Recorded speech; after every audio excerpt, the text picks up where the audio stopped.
Time to see how we could use a route map to change the local pref of some routes but not change it for others. And did one or two things here between videos. First off, you can see at the very top here, I did take the BGP default local pref command off of router 1. No problem there. I just put the word no in front of it, then did a soft reset out to update router 2's table. And as we go down to router 2 with show IP BGP, you can quickly see that the 172 network again has a next hop of 10.114.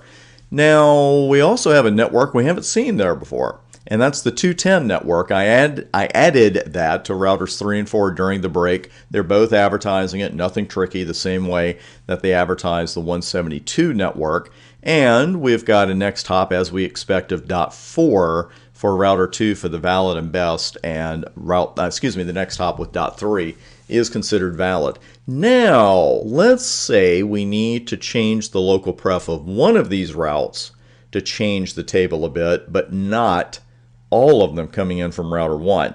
Well, we can't use the BGP default local preference because, of course, that's going to change the local pref of all the routes coming in from router 1.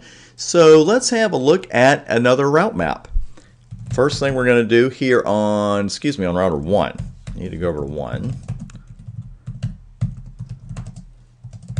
And I'm just pulling 7 out of the sky. 172.12.34.0.0.0.255. And that's the ACL identifying the one route right now that we want to change the local preference for. And that's going to come down to a route map, and we'll call it double pref, permit 10, match IP address 7 or ACL 7, and set. And this time local preference is just local preference because we went through that with the med, right? The med is actually called the metric here, but here nothing fancy. We just need to put local pref, and we're going to set that to 200. And I'm going to go ahead and put in a clause that sets it to 100 for all other routes, even though that is the default, just for fun. 20, and set local pref 100.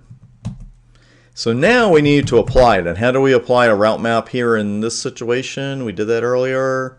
We're going to use the neighbor command. So we've got neighbor 10.112, and all kinds of choices here. And the one we want, of course, there's at the very bottom with route map. Then you've got to put the name of it, so we're going to call it double pref, or we did call it double pref, and it's going to be for outbound routes, and that's it. And I'll do a soft reset for outbound. We go over to router 2, do a show IP BGP, and you can see the next hop for 172.12.34 is now .3, and the local pref was successfully changed to 200. And we can run show IP BGP 172.12.34.0. Take a little more detailed look. We see that both paths, we see that both paths are valid, and we also see the change in the local pref. And right now that makes all the difference. And it's using the next hop of 10.113. You can see where this is just super handy. And when you get fluent with route maps, you are going to just be able to do anything you need to with BGP, not just at the beginning level, which is kind of where we are now, but the intermediate and advanced levels. Because bringing this back up, this is just a word to the wise, especially those of you who are looking at getting your CCIE.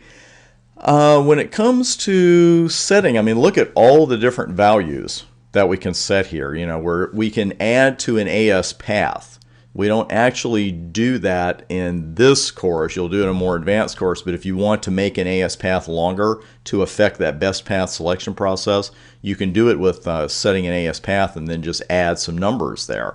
You've got other things. We've got a default we could set, and we just changed local pref. We use the med, and we've got an origin code we could set there. We know how important that is.